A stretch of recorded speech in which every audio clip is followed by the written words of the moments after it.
Way 1. Use keyboard shortcuts. You can delete files using keyboard shortcuts. Click on the file or folder you want to delete, hold down the Shift key and press the Delete key.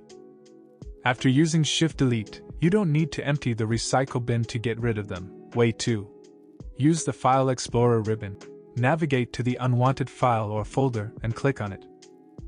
In the File Explorer ribbon, click the arrow underneath the Delete option and select Permanently Delete. Way 3. Use the del command. Advanced users may prefer command line operations. Search for CMD from the taskbar. Then click to open command prompt. Type del names and press enter to specify the file or folder to be deleted. For example, to delete the sample.txt file in the test folder on drive D, just type the command. To delete all files in the test folder on drive D, type this command.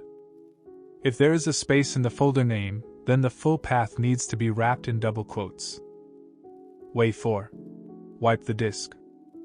If you want to fully clean your drive before selling or recycling your computer, you may use a tool to completely wipe your computer hard drive. Next, I'm going to show you how to use this tool. If you find it useful, please download it in the description. Run the tool. Select the disk and choose Wipe Hard Drive on the right panel. Select the wiping method. The first one can meet the requirements of most people, but if you prefer more professional methods, you can consider using DoD or Gutman. The advanced methods are available in the Pro version. Click OK, hit Apply and proceed. AOME Partition Assistant is a piece of powerful disk management software integrated with multiple versatile functions like Migrate OS, Convert MBR or GPT, App Mover, Recover Data.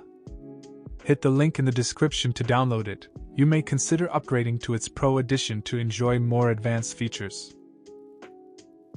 Thanks for watching till here. I'll see you in the next 2 videos. If you have any questions, please leave comments or email us.